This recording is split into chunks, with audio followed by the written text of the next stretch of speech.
Where is your countdown?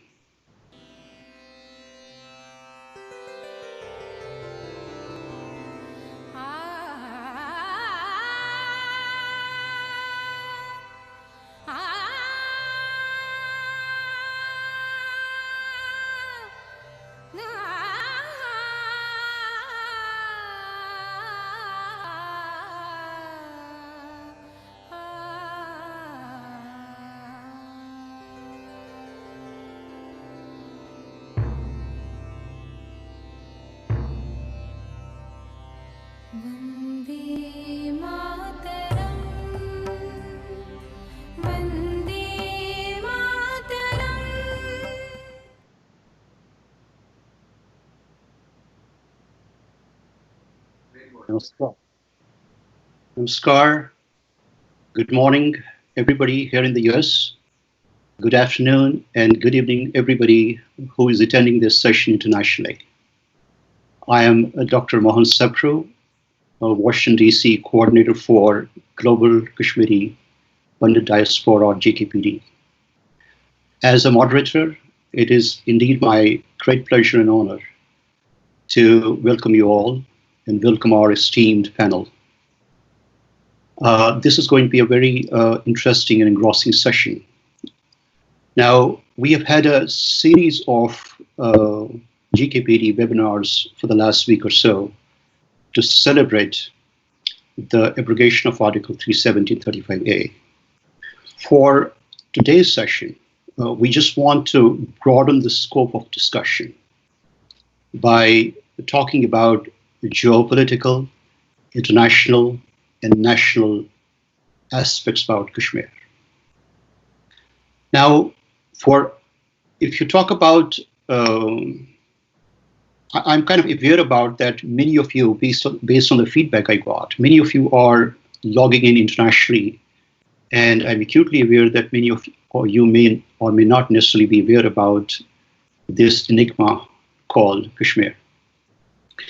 So before I introduce our very well-known panelists for this session, let me introduce you to relatively unknown truth about Kashmir. Now, where did this Kashmir erupt? A lot of people think it erupted somewhere around 1947. The truth is that centuries before British landed in India, centuries before India got partitioned, centuries before Pakistan came into existence, centuries before the Kashmiri Muslims existed, mostly as a part of forced conversion in the valley, centuries before that, Kashmir, the golden glory of crown of Indian civilization, existed. It existed as a nerve center of scholarship in Sanskrit, Hindu scriptures, Buddhist scriptures, and more importantly, Kashmir gave the world the pristine philosophy of Kashmiri Shaivism. Now, the one single community who was predominantly there almost 900% in Kashmir Valley was the indigenous people of Kashmir, who are called Kashmiri Pandits, Kashmiri Hindus, or Kashmiri Bhattas. But then the question comes, what happened? Today, the population of Kashmiri Hindus residing in Kashmir Valley is not even 1%, less than that. What happened? Well, Kashmir got conquered by Islamists around early 14th century, around 1323 CE. And with that began the religious persecution of Kashmiri Hindus, massacres, murders, and with the result, Kashmiri Hindus kept on migrating from that place. 7 exodus have taken place with regard to Kashmiri Hindus from Kashmir.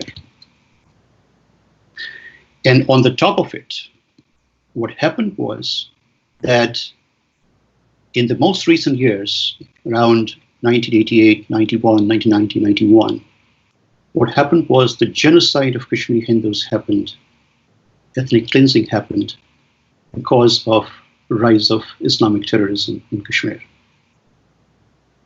This, my friends, is the bitter truth about Kashmir. Not only the Dal Lake is Kashmir, this is part of Kashmir too. Now, you may think about why does it really happen? I know a lot of us are very idealistic who want to see the world in the most rosy way. All of us want to be not thinking about religion. All of us want to be very progressive. All of us want to say, I'm beyond all that. And world is all great. That's partially true. But when we grow up from the childish ignorance, we see that ugly part of the world is as much a fact of life. And to deny is not being adult. Now, if you really look at the international trends, or if you look at the world history today, you see that there are three, or I would say two major so-called curses of humanity which have emerged. One curse of humanity is that there is that continued tendency of certain religions to dominate, to tell the world, my God alone is the big God, and my religion alone is the most superior, and all of you have to convert to it, otherwise I will kill. And this kind of religious intolerance have led to religious persecutions. It has led more recently to religious terrorism or Islamic terrorism, which is currently much more prevalent worldwide in Kashmir too. This is one curse of humanity that we are dealing with. The other curse is with regard to the tendency, or I would say the unbridled lust and passion of certain countries to keep expanding, the instinct of expansionism, the instinct to dominate militarily, economically, and to keep crossing the boundaries to acquire more of territorial land from other countries, mostly from neighbors, so that they could maintain their so-called superpower status. And the best example of that currently is China. Now, if you ever want to see how the nexus between all of these is really working out, you don't have to go far away. You focus on Kashmir, you focus on Ladakh, you focus on Tibet. They will cry out to you the story about nexus of these curses of humanity. And that's where we really have that when we discuss Kashmir issue, a lot of people discuss it in a very more naive way, and they think it must be a problem of some dispute. If that was the case, then the genocide of Kashmir would not have happened, because Kashmiri Hindus are the original inhabitants of Kashmir. There is more to it. There is religious intolerance part of it. There is geopolitical issues involved. There is territorial dispute involved. There is historical baggage involved. All of that is put together. So what we really have today is that we have assembled this very expertise, or I would say subject expertise-based panel today, very diverse from internationally. The idea here is to kind of just sit back and have a relaxed conversation, a discussion with all of them to figure out the intricacies and overlappings of this complexity that I talked about. And one of the reasons why a lot of people, people make predictions about Kashmir, sit in academia and talk about of Kashmir and still miss the point is because they don't get the whole story. They get part of the story. And here is where I really want to go with our panelists, and we'll come back to many of these issues as we discuss. So to get started, I want to spend a little bit of time here to introduce to you our distinguished panelists. We have Rajiv Malhotra here with us. He is an Indian-born American author, founder, director of Infinity Foundation, New Jersey-based, and this is a prominent think tank. He is also a researcher, speaker, a public intellectual on current affairs as they relate to civilizations, cross-cultural encounters. That is Rajiv Malhotra. Welcome. Welcome to the meet. Then we have Dorje, who always prefers simple introduction. He calls himself with a simple name that I am just member of Tibetan Parliament in exile. He is also executive director of Students of Free Tibet. Then we are fortunate also to have with us a prominent journalist, Francois Boucher. He's an author, he's a prominent journalist, historian, and a columnist. He founded Advancement of Cultural Ties, an NGO dedicated to portraying Indian history in a correct manner. Then we are very fortunate to have our India-based or Delhi-based journalist Asha Kaul with us. She's a senior independent journalist and author. She's the winner of the prestigious Prem Bhatia Award for Journalism. She has covered Kashmir's insurgency for a decade in the 1990s. So welcome, Francois, and welcome, Asha ji. Thank you. You are coming from our journalistic roots. We are delighted to have you here. Then we have Kabul Mishra. He is Delhi-based BJP leader and author. He has championed, as many of you know, the pro-CAA movement in India. He is a crusader against corruption. I think many of you probably know about that too. And he has worked with Amnesty International and Greenpeace as well. Welcome, Kapilji, to the meet. Then last but not least, we have Jivin Zatchi, who is our co-host as well. He is the GKPD founding member and coordinator for California, or someone who has championed the cause of Kashmiri Hindu community here in US for decades. Welcome you all. With that brief introduction, I just want to quickly go to Rajiv Malhotra. So Rajivji, one thing I think we all know, we all heard about recent news about Chinese aggression happening around Ladakh borders. But we also know the overall nexus which is emerging between China and Pakistan, which has a lot of security concerns for Kashmir in general, for India as well. So I just want, but this I do know that this kind of challenges our security threat is much larger than that, from there.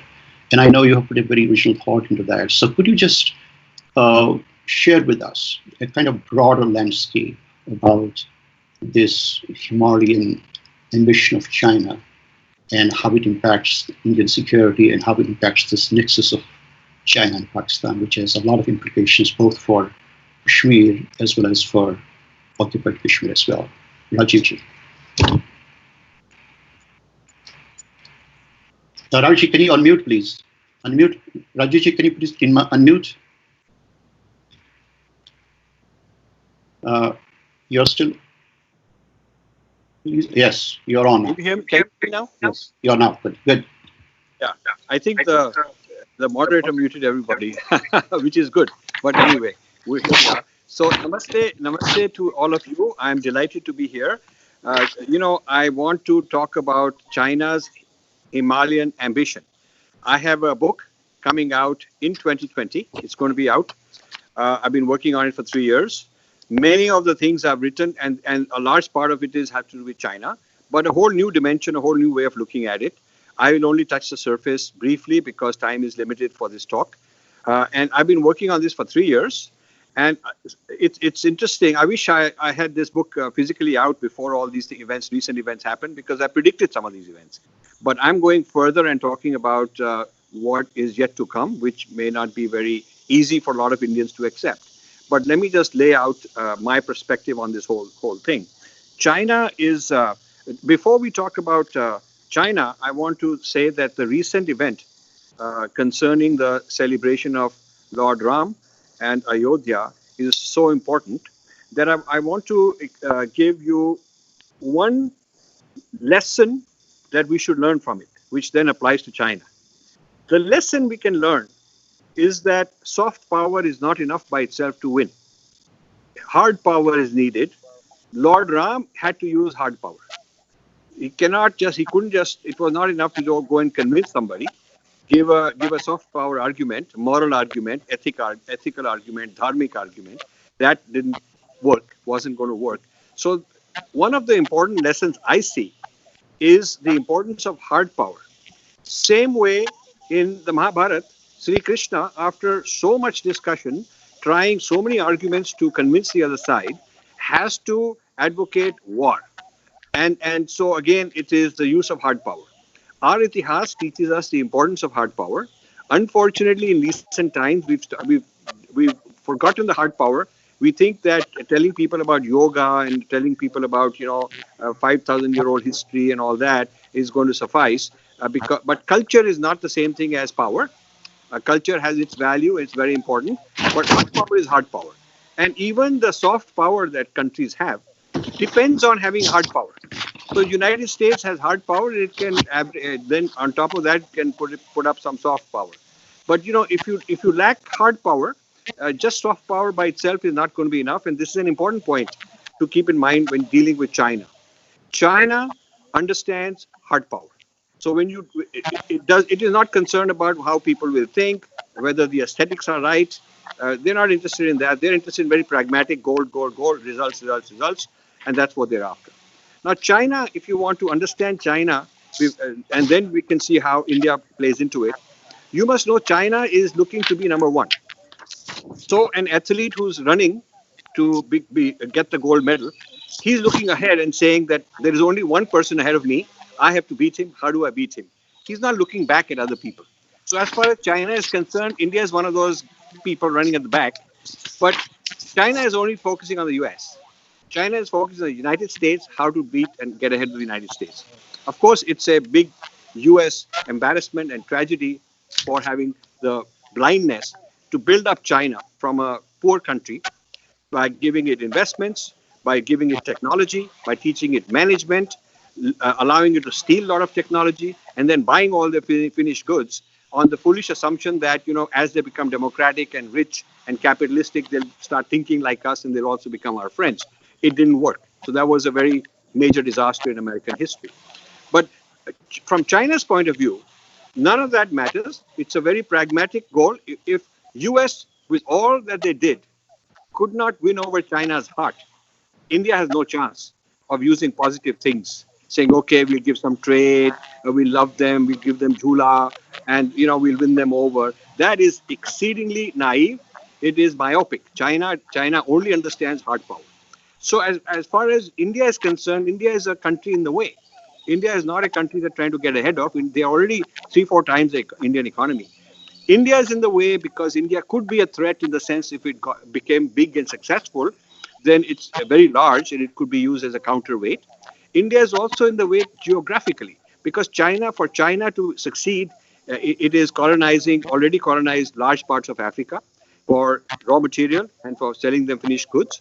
And China wants access to Africa, which means going through the Indian Ocean. China also needs access to the Middle East for oil. So India is a big geographical giant that is, kind of in the way and a potential threat. So it has made Pakistan is important to China because Pakistan's territory is the access. Pakistan is just a road, a highway for rent.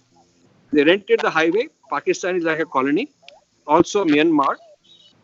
Also some other places. Now they're trying to take over Nepal.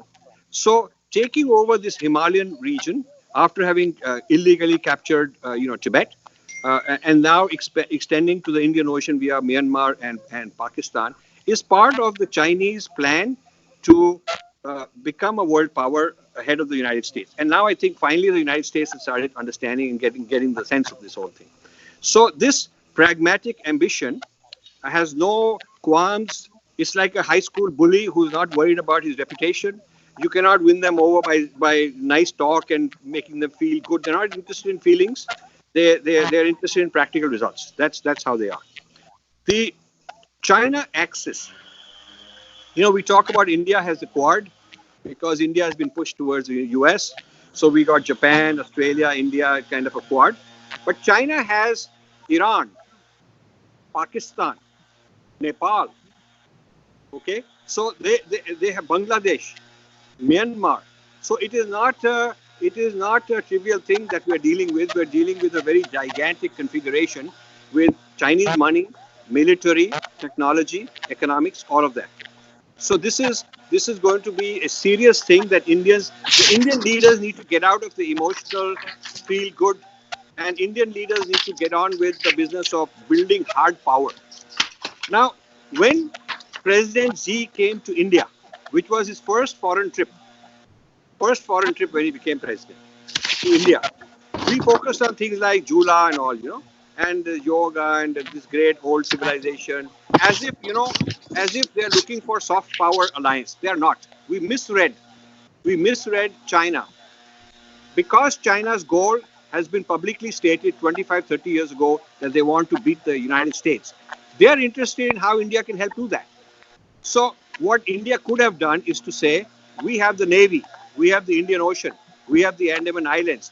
We can give you access in the Indian Ocean, provided you give us the Himalayas. If you help us in solving the issues in the Himalayas, we can help you. So that would be a hard power talk, a hard power deal.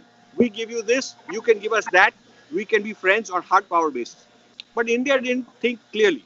It was more about how to win them there with culture and things of that sort. So the idea that soft power will win and hard power is less important is a terrible mistake that Indians have to come to terms with. Now, the issue of where India is in this whole game is become exceedingly dependent on Trump. And while Trump is much better for India than any other prior president has been in recent times, the fact is that he could be gone in November or January or 4 years later, because he cannot last more than 4 years by law. So there has to be a post-Trump thinking. And I'm not sure what the post-Trump thinking is, because we may have gone overboard in the hugging and alienated some other people. If Biden were to come to power in the United States, it would be pretty bad for India, because the Pakistanis have infiltrated the Democratic Party in a very big way. Pakistanis have invested many years at the time of Hillary Clinton, and now this whole Clinton and Obama era is going to be, the successor would be Biden in case Biden won. So all the advisors, all the think tanks, all the academics, intellectuals who are in power in this new democratic system, Pakistanis have got their inroads into that. So if this were to happen, India would face an Afghanistan Talibanized, because US is withdrawing. And with the withdrawal of US, with on one side Iran, on the other side Pakistan, neither of them that friendly to India. Afghanistan is not going to be possible to continue being as a friendly country for us. So you'll have the US withdrawn from that whole region, China getting into that region, US getting out of that region. Okay, and this is going to be a very serious problem for India, and especially with their decision to expand into Nepal. The Chinese commitment to Nepal is huge. I really wish we also had a Nepali person on this panel, because I know some very good Nepali Hindus who would love to talk about it. And their view is that India made a big mistake letting down the Hindu king in the name of secularism and democracy and all kinds of foolish ideas.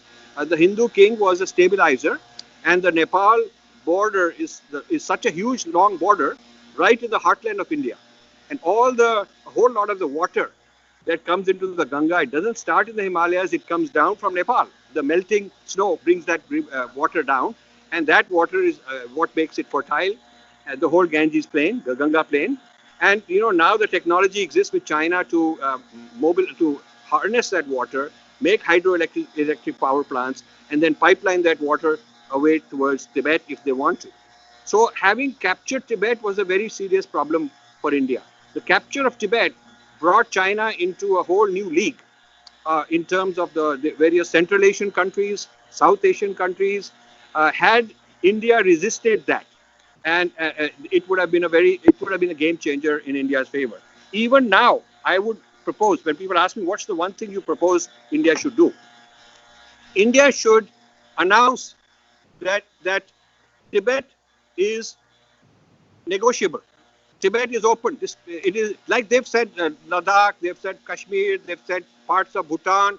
I mean, they're saying everything about whatever we consider important, sacred, is all up for grabs. It's negotiable. We are friendly. We'll talk to you nicely. India should talk like that. India said Tibet is negotiable, but we're very happy to talk to you about it. This would be a very important statement, more important than all the positives that we are doing to try and work on trade and so on. I am glad, and I must, in the final point I want to make is I am glad that Modi has taken a tough stand on cutting back on Chinese investments, Chinese technology. It's taken too long to do it, but better we have done it now than never. And there should be more efforts of this kind. Wherever a Chinese investment or Chinese technology can be substituted by somebody else, maybe Japan can come in, maybe US can come in, maybe India can develop its own, it would be a good message for China.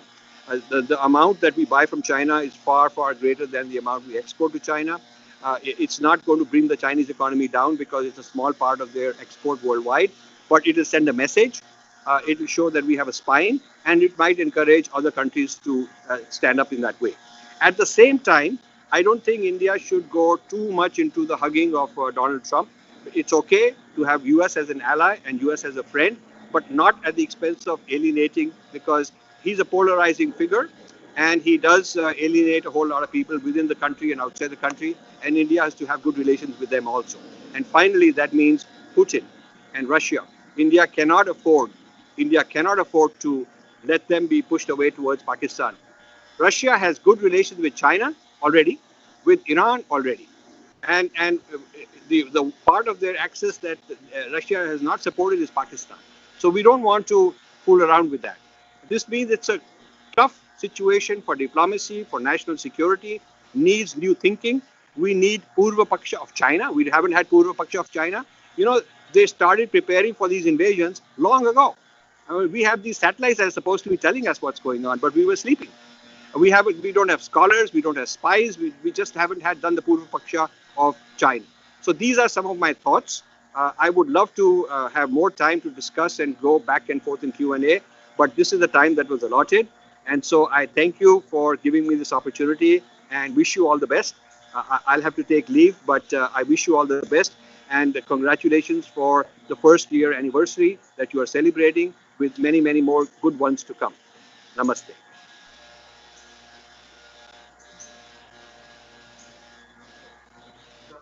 You're mute. I think he's on mute. Thank you. Thank you so much for sharing very important insights on this issue.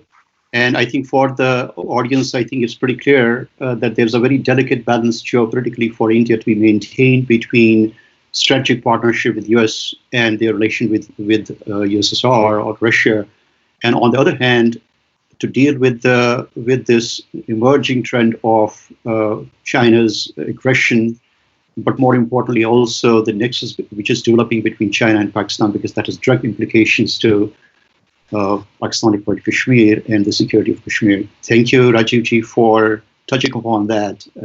I really am really grateful to you for that. And I know you've got an appointment, and I will say goodbye to you at this stage. We are going to miss you for our discussion session, but thank you. Thank you very much. Thank you very much. So for the audience, I just want to move on to the other dimensions of this issue, which was mentioned by Rajiv ji. He mentioned Tibet. I think why Tibet becomes important part for us, there's a lot of commonality between Kashmir and Tibet, or the fate of Kashmiri Hindus and the Tibetan refugees. It's kind of irony that China is communist China, the Tiananmen Square crushing China is preaching democracy to India, the largest democracy in the world. And not only that, but they are talking about, oh, you should be listening to the so-called voices in Kashmir, all the voices in Kashmir should have that. But there's the same China which has crushed the voices of Tibetan people. It's the same China which has undertaken religious persecution of people in Tibet. And just like Kashmiri Hindus became refugees in their own country, in so-called secular democratic India, Kashmiri Hindus became refugees. that spoke a lot about the hollowness of claimed secular democracy of India. It was a black day for Indian history. We still have Kashmiri Hindus as refugees in their own country, but we'll come to that point a little longer later on. But right now, I just want to go to, in this case, Duce, to expand on this theme and share his kind of views and comments about how he sees this this emergence of China and Tibet, India, kind of angle to this whole situation, and what does he really feel about the overall strategic plan for China with regard to Tibet and India or Kashmir or occupied Kashmir, which we know they are interested in because they want land there and they are using it for their own economic growth. So back to you for the Nepal angle, or in this case, the angle Nepal will come later. We'll just more focus on the Tibet angle. Duce, yours. Thank you. Namaste. Tashi Delek. That's how we greet in Tibetan. I'm really happy to be here, and thank you for the opportunity. Mohan, you can hear me, right? Yes, we can hear you well. Okay. So as I've been asked to talk about issue of Tibet, I choose Tibet, India, China's geopolitical plan, and 70 years of Tibetan resistance as a topic for my talk here. So this year actually marks 70 years of Chinese occupation of Tibet. But we also must remember it also marks 70 years of resistance for freedom by Tibetans. As a Tibetan activist, I'm a Tibetan activist, Tibetan second generation, born, brought up in India, now moved to United States. India has a special place for Tibetan in our heart. And my family escaped Tibet during the invasion. Like His Holiness Dalai Lama since then has been asylum in India for the last 60 years. And as a Tibetan activist, I want to share more about people's resistance. I know like we touch a lot of politics, policies, but at the same time, we cannot forget the people whose lives are being affected and how people are resisting. And I believe changes comes through the people's resistance, which is really important. So I want to touch a couple of experience. As a Tibetan activist, I had protest many times in India whether it's Xi Jinping, Wen Jiabao, Li Keqiang, like all these Chinese leaders, whenever they make a state visit, I have protests. And I've been arrested. I've been arrested in Mumbai. I've been arrested in Delhi, even spent time in Tihar jail as an activist. So what we have been doing all this year is to warn India that China cannot be trusted. And what is happening in Tibet, we are trying to highlight that to people of India and to Indian government. And of course, it is important that we should know, we should tell, because Tibet has the first-hand experience of China for the last 70 years. So you can say Tibet has the most experience of dealing with China and how Tibet was invaded, how Tibet was initially promised about development, what they are now trying to do. Look at the project like Belt and Road Initiative, where they give loans and finally take it's a new way of 21st century colonization, economic colonization.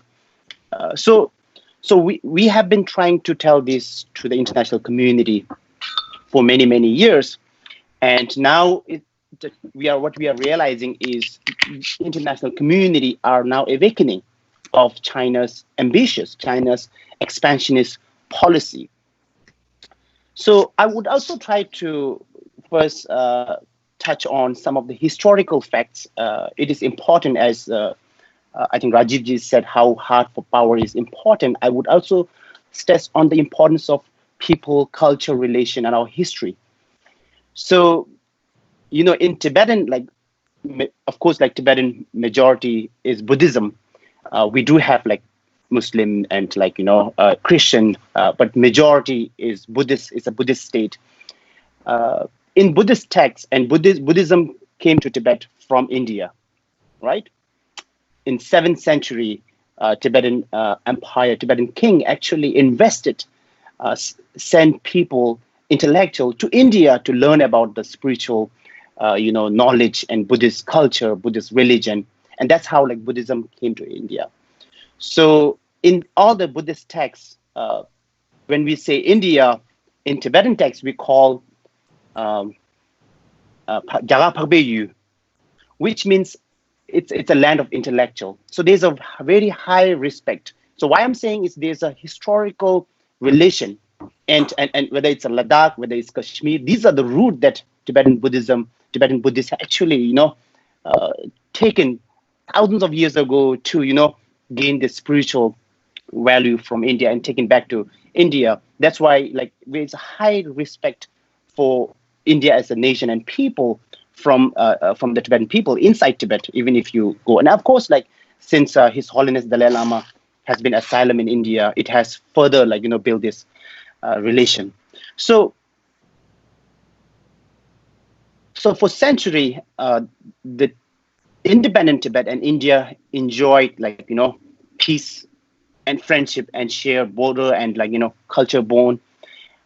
China did not share border with India until Tibet was occupied in 1959. China today claims, Tibet and Ladakh, all these Himalayan region. When China invaded Tibet, there's a famous saying you must have heard about. Mao Zedong, the founder of Chinese Communist regime, what they said is Tibet is palm, and all these regions like Ladakh, Nepal, Sikkim, Arunachal Pradesh, and Bhutan are fingers. Once you get the palm, and you can then go for the fingers. And the intention of China's occupation of Tibet was to put itself on a strategic position. And how China claims, we have to also understand the history. Right now, when India, China talked about this border issue, border dispute, whatever they call it, the line of control, they mentioned about McMahon line, right? Which was signed in 1913 and 14. Then the independent Tibet with the British India, and of course Chinese counterpart had attended. But Chinese have finally not signed the agreement, but there was a agreement between independent Tibet and British colony, British India at that time. And through that, this whole region has been demarcated. And under that, under that whole Shimla Convention in 1913 and 14, Tibet was considered as an independent, and then this whole McMahon line was drawn. But if India recognized Tibet as part of China, how can then the only issue comes how China claimed because Tibet is part of China, China claims all these other region, which has a very huge religious and culture link with the Indian and people in the Himalaya. So when I say 60, 70 years of resistance, what Tibetan has been doing, and why I am speaking here today, because Tibetan people over the last 70 years, 60 years has been continuously fighting for our freedom. Of course, physically, Tibet has become an occupation, an occupied land under China. But over the last, all this year, Tibetans have never give up their freedom. I will share one story, a personal story, who I really highly respect. And unfortunately, it has been the biggest loss for the Tibetan movement. This week, we lost one of the most respected person who is very important for the Tibetan movement. Her name is Ama Ade. She passed away this week at the age of 88. I met her many times. She is an inspiration. So when Tibet was occupied, Ama Ade was part of the Tibetan women resistance. She's a Tibetan woman leader. She helped the resistance at that time. And because of that, she was arrested. She spent 27 years in Chinese prison. 27 years. She faced torture. She told me like they had around like 300 Tibetan women in one of the Chinese prison, and out of 300 women, only like 4 of them survived. There was a starvation, there was like hunger, there was torture. So that's how people had been like, facing in Tibet. But she resists, and she was able to escape to India. And all this year, she was sharing her story to the Tibetan new generation, like, what they have gone through. She basically said, under China's occupation, Tibetans are going hell on earth. So that was what she meant to say. And she actually, like, inspire a lot of younger generation to continue to struggle. Only like, if I give you some recent example, only like 12 years ago, in 2008, there was a massive uprising across Tibet. Thousands and thousands of Tibetans, laymen, monk, nun, individual people, students participate this uprising. 70% of people who joined this uprising, which spread across hundreds of cities and towns, and Tibetan literally take the Tibet area, like for example, the capital of Tibet, Lhasa, for weeks, Chinese military cannot go inside. So basically, under this uprising, 70% of people who joined uprising were new generation, like myself, who were brought up under China's occupation. And that only happened like 12 years ago. It was militarily, violently crushed down. Over 300 Tibetans were killed. Many were arrested. Many were put behind prison. But then it shows, it shook the Chinese authority and regime that over all this year, Tibetans have still not given up their hope for freedom, and they call for His Holiness Dalai Lama to return. Since 2009, over 155 Tibetans have self-immolated themselves, basically put themselves on fire to protest and show their suffer how Tibetans are, willing to, get away from Chinese rule.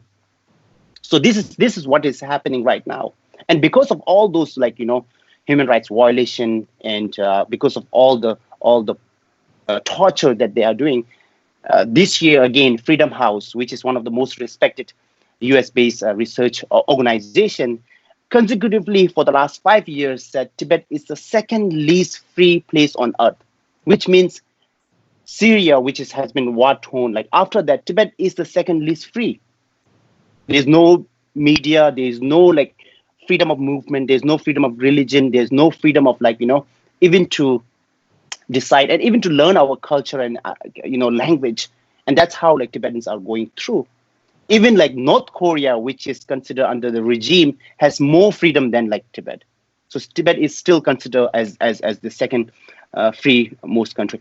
So now I know there's a limited time, so I will try to get into one of the most important point of why India it's important. Tibet is important for India, for Indian people, and right now we are seeing the recent military kind of conflict or invasion in the border. So since Tibet was occupied, 4,056 kilometer long border. That was when Tibet was independent, there was not even border police needed there. It was a free, people who go to Mount Kailash, which is a very, very holy, for Hindus and people in India. There was no border or there was no permission needed. And people from Tibetans, they come to Bodh Gaya for Buddhist culture and pilgrimage. But now it has completely one of the most militarized zone in the world.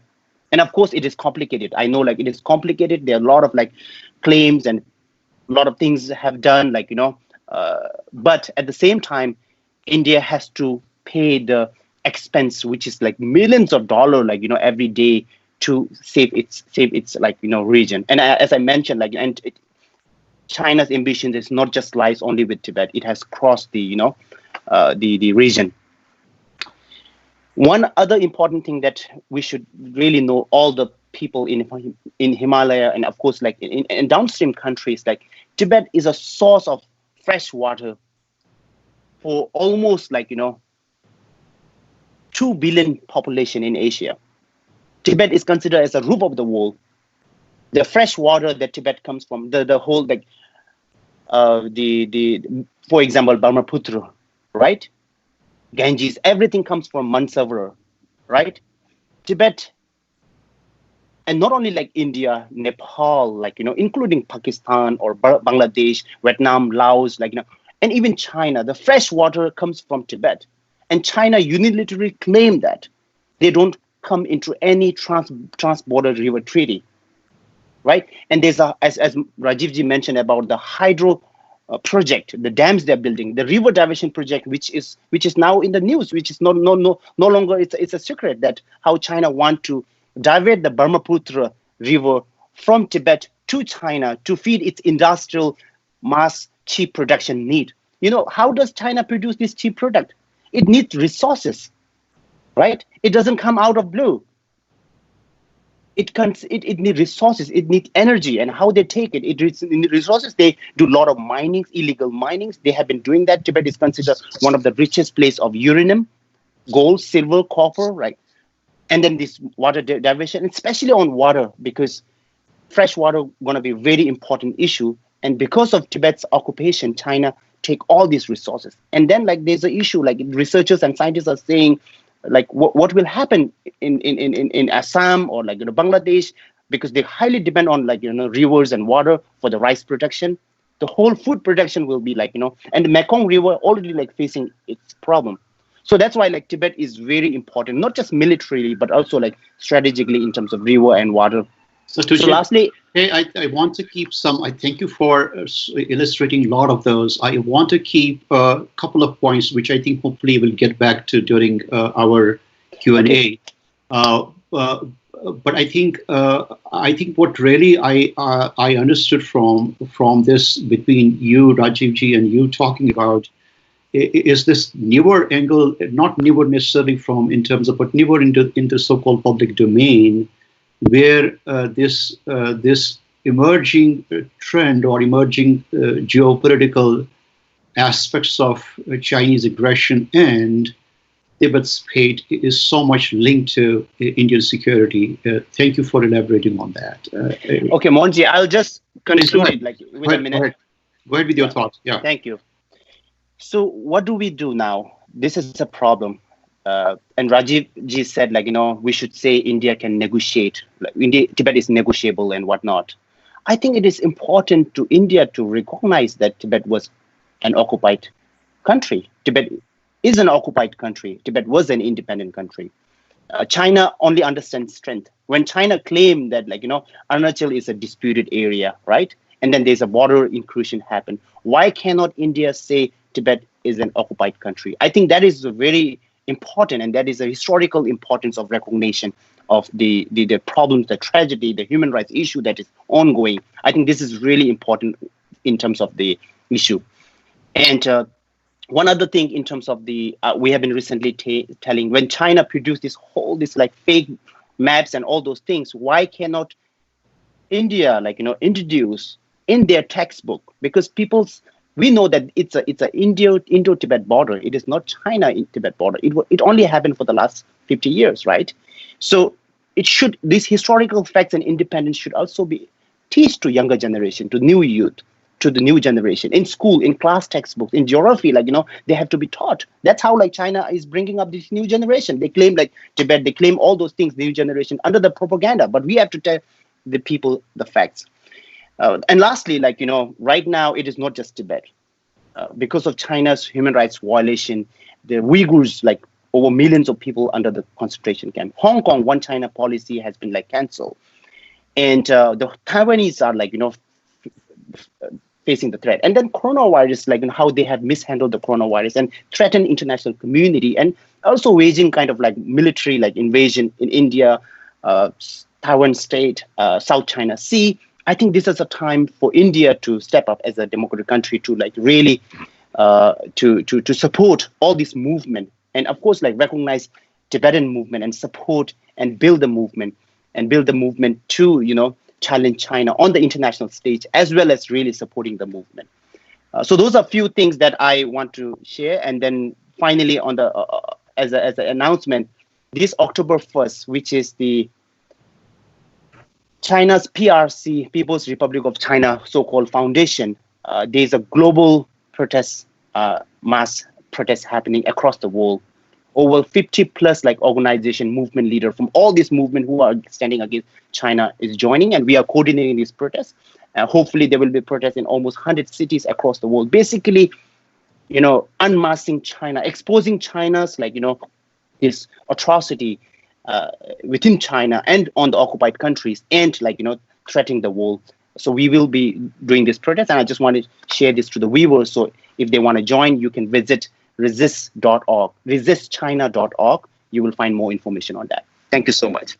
Thank you, Dorje. Thank you for illuminating us on this aspect. And I think, I think all viewers can probably come to the same point here, which is that when we talk about Jammu and Kashmir Union Territory, when we talk about Ladakh, the Union Territory, when we talk about the overall regions, as most issues in life are never single factorial, there's always layered and complexity of issues in life in general, and politics is no exception.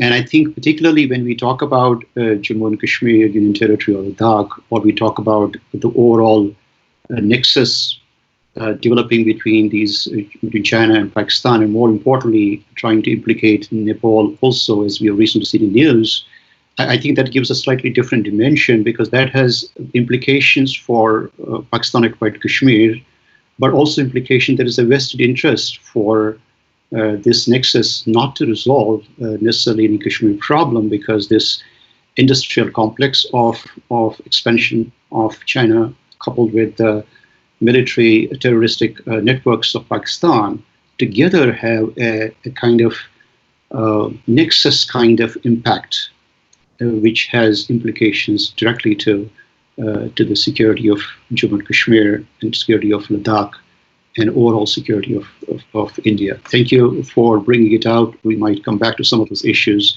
So at this stage, I just want to kind of go to the next wrap of this whole issue. It's like an onion. I'm trying to take one wrap out. And when we talked initially about these geopolitical issues, political international issues, I want to kind of zoom in a little bit more now to the national angle of Kashmir problem. And I'm so thankful that we have Francois with us. And many of you who might be knowing him, he has been actually working, actually has covered Kashmir for almost more than a decade in that context. And some of you might be knowing that he is very much associated with Aurobindo Ghosh's ashram in Pondicherry. And what I really want to bring a different angle to this, unique angle from him, is a couple of things here, which I want to, Francois, to address you, is that one, I want to know from you, share with us briefly how Aurobindo Ghosh looked at Kashmir from his vision, because he was a visionary, we all know that. And also, if you could share your angle and understanding of Kashmir issues based on the fact that you covered it almost for more than a decade. So, Francois, to you. Thank you. Right, so Sri Aurobindo said too, as many of you know, Sri Aurobindo was a revolutionary long before Mahatma Gandhi, along with Tilak. In the early 20th century, he had advocated that the British leave India by force if necessary. And he wrote about Kashmir. He said, I think he wrote this very early, 100 years ago. He said, there were 1 million Hindus in Kashmir in 1900.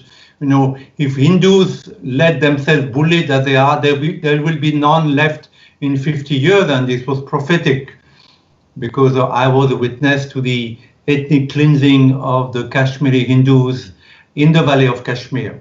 Now the Westerners are very, very ignorant about Kashmir, even today.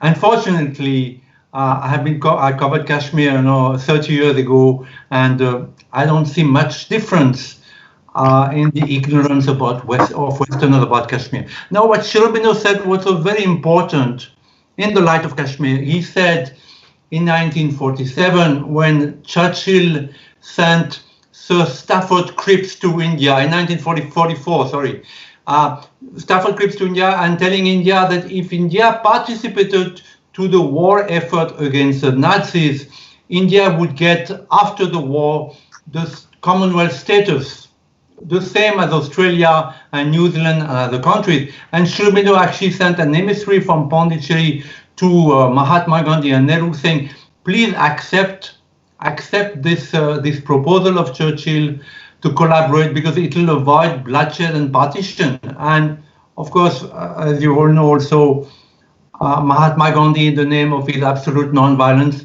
refused and persuaded Nehru to refuse the proposal of Churchill, and hence in 1947 there was a bloody partition of India, of which the history has not been written properly yet. But this is another matter. What I would like to say, of course, Sri Aurobindo opposed the partition of India. And I know that many Hindus feel that if the partition had not happened, there would be too many Muslims in India. But at that time, Sri Aurobindo said, as long as the partition between Pakistan and India exists, there will be bloodshed and strife. He didn't mention the word Kashmir, but I could put the word for him. Because when I covered Kashmir, and I think I'm probably the only panelist here that actually saw Kashmir, saw what happened to the Hindus of Kashmir, and it opened my eyes. You know, I was like any other Western journalist, innocent, stupid upon India, with all the cliches. And what I saw in Kashmir, that people who were innocent, whose only fault was that they were a different religion from the Muslims, were chased out of their homeland. They became refugees in their own country. You know, in a few weeks, I saw 350,000, 400,000 Hindus who had lived in Kashmir for generations become refugees in their own country. And for some time, my wife and I, we visited refugee camps in Jammu and in Delhi, and we saw these Hindus of Kashmir there. It was such a shock for me, and it opened my eyes really about Islam, you know, about the history of India. It just was an eye-opener, immense eye-opener. But to come back to what I saw in Kashmir in those days, I'm talking about, I covered Kashmir really between 93 and 2003 for these 10 years, which were the most violent years, where, you know, Srinagar and the Valley of Kashmir was mostly under curfew.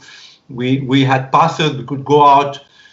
The thinking leader in those days was Mark Tully. You know, everybody forgot that at that time the BBC, and even today, I see the hostility of the BBC, the pro-Kashmiri, pro-Muslim Kashmiri stand of the BBC, and I'm flabbergasted. You know, in those days, Mark Tully was otherwise a very nice man. You know, was a leader, and he kept saying in those days that India wrongly accuses Pakistan of arming, you know, and training and financing this Kashmiri militant. In those days, it was GKLF, you know, and Mark Tully would say that, you know, and every other journalist would follow, from the CNN to Indian journalists to, you know, German journalists, you know, and I was the lone guy who thought, but it makes sense. It makes sense that Pakistan, you know, they lost Bangladesh. You know, for them it was such a psychological blow. They lost Bangladesh, and they're getting back at India through Khalistan and through Kashmir. Obviously these guys go in Pakistan, Kashmir, and come back, you know, armed and trained, and, you know, and do havoc. So, but what I saw in the Valley of Kashmir is that every Muslim, from the shikara driver, boat driver, to the retired high court, and I met so many Muslims, nice Muslims. You know, I remember once I was traveling in a plane from Srinagar to Delhi, hopping in Jammu, and there was such a nice Muslim lady sitting next to me, and she was taking her daughter to a convent school in Jammu, and she thought I was, you know, I was a Western journalist, or I was pro-Pakistan, pro-Muslim. So I asked her, why do you favor so much Pakistan? Why do you put Islam so much forward? And she said, because we feel more at home with Pakistan. I know it was so true. It is so true even today that every government, you know, from the Congress to the BJP, thinks that by pouring money, of course, Article 370 is brilliant. The trifurcation of Kashmir was needed. It's absolutely important. There's been a betterment. But as far as the Valley of Kashmir is concerned, as far as the Muslims, nothing has changed. You know, they still feel that they're not Indians. You know, I mean, when I used to go to Srinagar, the Kashmiri Muslim will say, I'm not Indian. You know, I don't consider myself Indian. India is a foreign country. I'm not Indian. It's the same today. It's worse today. In those days, the army, you could not go out in Srinagar or in the valley of Kashmir without a huge convoy. I spent a lot of time with the army, Indian army. Wonderful people, wonderful officers. I went to the line of control twice with them. I went into operation with the army, But in those days, I'm talking 30 years ago, they couldn't go out without, 10, 20 armed convoys because it was foreign enemy. They were Kashmir, the Valley of Kashmir, even an enemy country, and it still is today. So what Sri Aurobindo said is true. Unless India and Pakistan, and of course in those days it looked different. Every moment history changes from moment to moment. But Pakistan is imploding. The terrorism it unleashed upon the world and upon India, it's coming back to Pakistan. It's a karma that they are paying. So whether Pakistan will come back to India because it implodes within, or it's completely bankrupt, or China, runs out of money and stop doing this new Silk Road in the Himalayas, unless Pakistan and India come back together, unless, South Asia, there's a kind of European Union there because we need less borders, a common money, unless this happens, the Kashmiri Pandits can never go back to the Valley of Kashmir, It's an hostile enemy territory. It was like this 30 years ago, and it's still today. It's worse today because the Kashmiris that Muslims become smart, now they use internet and Twitter and Instagram to portray themselves as martyrs, and the West is, gulping it, fully, because Western people are innocent, they are not educated properly. They should be educated that there's the Valley of Kashmir, which used to have a very important Hindu minority, but it was chased out by Islamic terrorism. There's Ladakh, which is a Buddhist majority. Many of them are disciples of His Holiness the Dalai Lama. And then there's Jammu, where there's a Hindu majority, but it's being whittled away slowly. People don't know that in the West. Kashmir is one thing, there's total ignorance because the journalists in India, the Western journalists, have not done their job. They have not done their job. They've not informed properly, Americans and French and Germans what is happening in Kashmir, that it's a seat of Shivaism, it's an ancient seat of Buddhism, it was totally Hindu and it's been terrorized for centuries by different invaders from Iranians to Afghans to Mughals. So, all right, but I would like to come back to what Dorjen said and Mr. Malhotra said, China is enemy, not Pakistan, obviously. The dangerous enemy of India is China because they are powerful, they're intelligent, they're ruthless. And India has got the best weapon in their hand, which is His Holiness the Dalai Lama. This guy is a Nobel Prize. I've interviewed him 7, 8 times. I'm a friend of the Tibetan people. The mother of Pondicherry, who was Sri Aurobindo's companion, told the Dalai Lama, that one day Tibet will become free. Now with the coronavirus, it is the time where Tibet has a chance to become free, but India needs to help. And India has the most powerful weapon. The very word Dalai Lama makes the Chinese go completely berserk. They're so ruthless, so intelligent, so logical. But if you say Dalai Lama, they go completely off. They lose all kind of balance, mental balance. So the Dalai Lama there in India is a friend of India. He's 85 years old. The Chinese are waiting for him to die, so they nominate their own Dalai Lama, as they did for the Panchen Lama, or they whisk away the one, that the Dalai Lama will or will not nominate, India just needs to prop him up, let him go and teach in Ladakh, the Ladakhis revere him, let him go and teach in Ladakh. Let India say that, Tibet is a disputed territory. Why can't India, which is hounded by China, China said that they'll give separate visas to Kashmiri Muslims and separate visas to Arunachalis. Why can't India do the same thing? Tibet is a disputed territory. We revere the Dalai Lama. Let him teach. Let him go to Ladakh. Let him go to Sikkim. Let him go to Arunachal, to Taiwan. Why?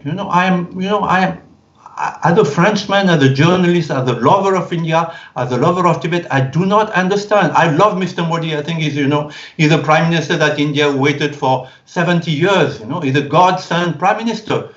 But again, although true is tougher than Mr. Manmohan Singh or tougher than the other prime ministers, but still very mild. Still so mild.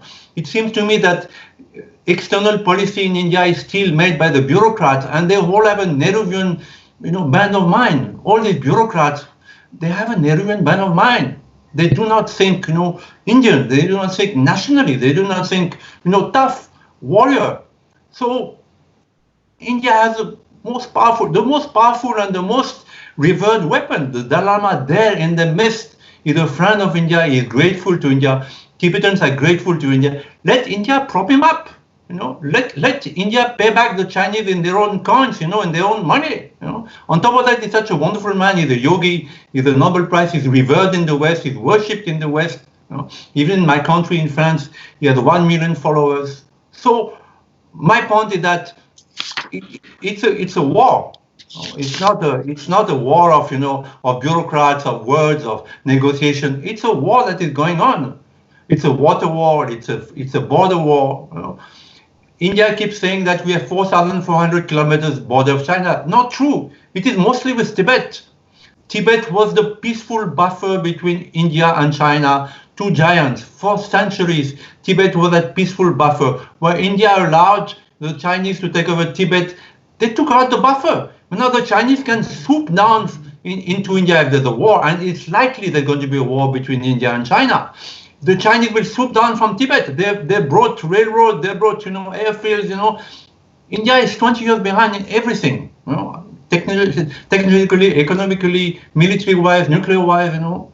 Unless India is tough, how will it catch up? How will it fight that war when they can swoop down from Tibet like they did in '62 into Arunachal Pradesh, into Assam, into the plains? Of course, India is tougher, got a better army now. There is no Nehru, there's Mr. Modi, but still, India is lagging behind. So, as a friend of India, the friend of Tibet, and as one who has covered Kashmir, it's a very complex problem. I don't think the Kashmiri Pandits can go back unless the problem with China is solved and Pakistan and India and eventually Bangladesh and the others become one somehow in some kind of loose federation, because the Muslims of Kashmir hate India. They put Islam everywhere in the world, but in Kashmir it is so flagrant. They put Islam before the country, and they feel that Pakistan is Islam, and they feel closer to Pakistan than they feel to India. So Mr. Modi can pour billions of rupees into Kashmir, and talk about weavers and honor them. It will make no difference. It will make no difference. The Kashmiri Muslims of the Valley of Kashmir will hate India as long as India and Pakistan are not one. Namaste. Thank you. Thank you so much, Francois. You brought out so beautifully both the journalistic angle of this issue and also found a common string between what Rajiv ji talked about earlier and what recently we heard about from Tibet. Thank you for that. But this draws my attention to the wider issue here. And that wider issue is that what I really feel people throughout the world, these days they struggle a lot in terms of figuring out what is it all about, what is truth about.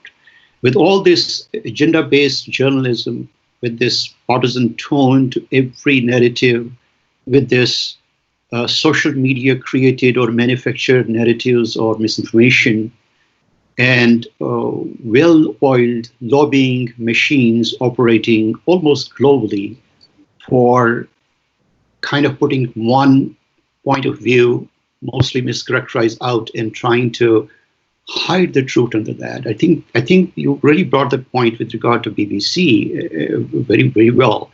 And I think one of the things which is really emerging from this all, which we see, is that a large section of media, even internationally, I would say, a large section of academia, a large section of political setup, even in this country, seems to have this notion of, or at least have bought into this concept, that somehow Kashmir is somehow kind of human rights violation den, just because the security forces have to take precautions or have to deal with the violence happening on the street, and in order to protect the larger population. And what's really ironic about it to me sounds that every American politician or every candidate, or even I would go in Europe too, or even India, from different parties, they go in front of crowds and say, I have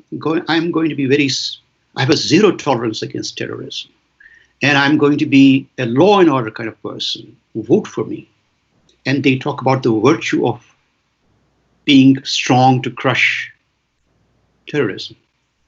But what's really strange is that what is good here in the US or in Europe, when the same thing is done in India, the largest democracy, where you are seeing this Kashmir being infested with Islamic terrorism supported by Pakistan, of course, and aided and participated by with the local people.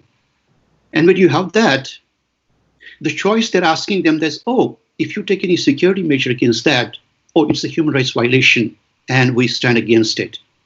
However, if we do the same thing after 9/11 here in US or if other countries do the same thing, that's to be applauded.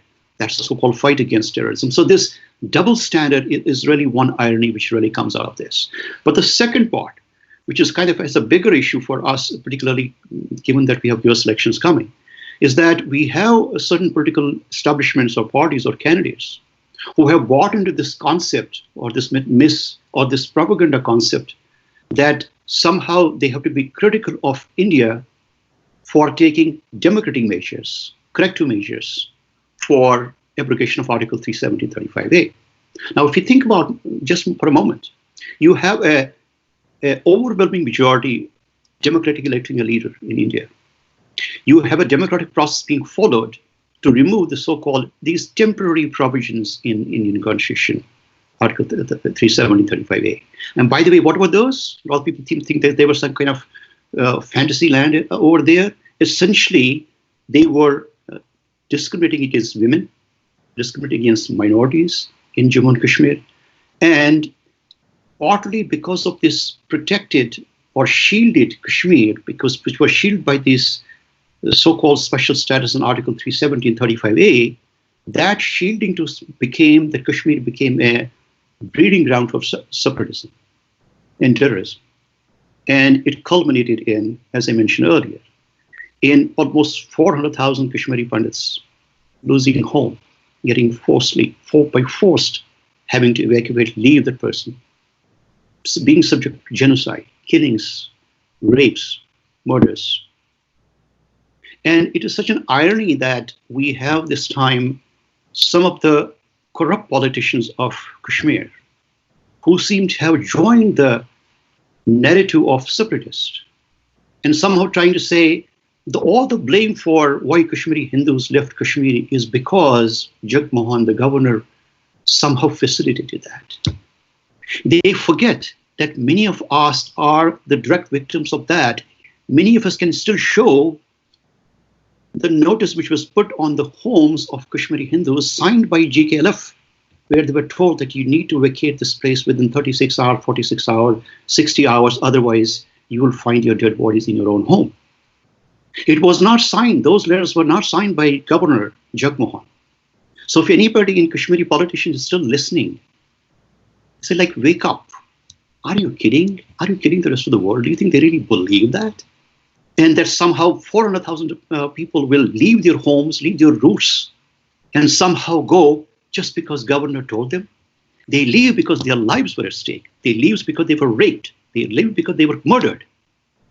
They left because they had no hope. The rest of government of India was paralyzed. The state government was paralyzed. The ex-chief minister had gone to Britain to take refuge there.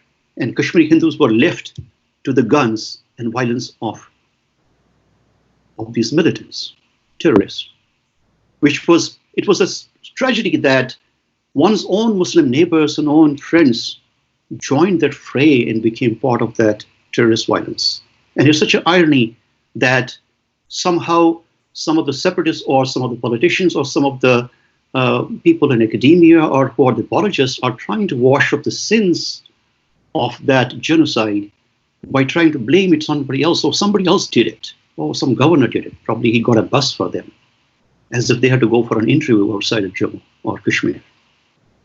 So this brings me to, this brings me to a more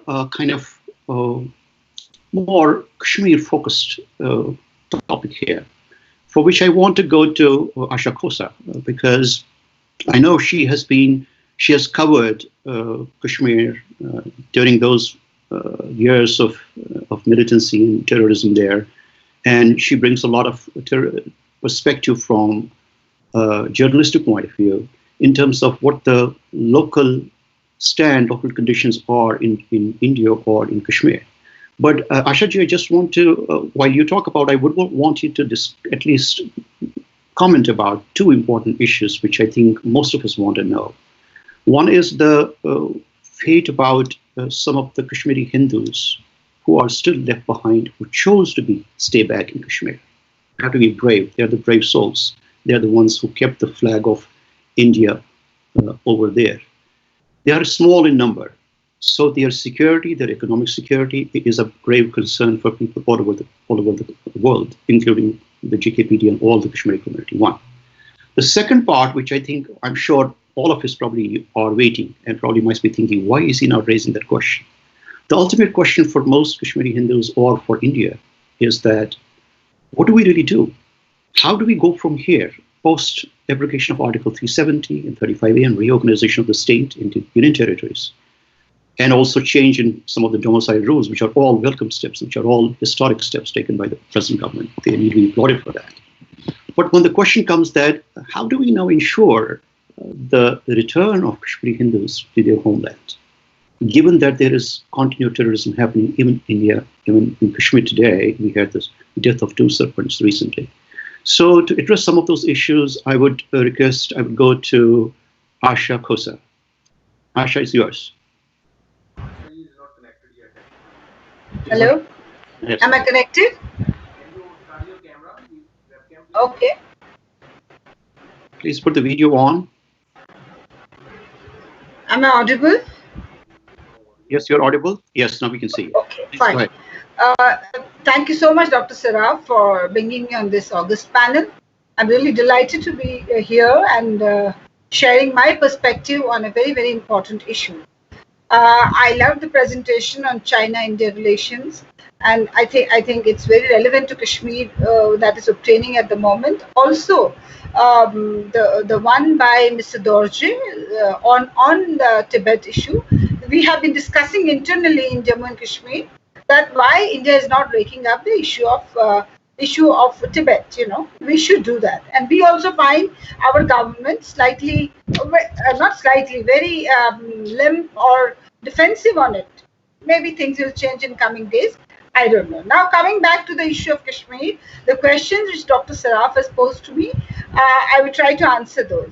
First is that the fate of Kashmiri Pandits who have chosen to stay back. Well, there are people who are staying back there.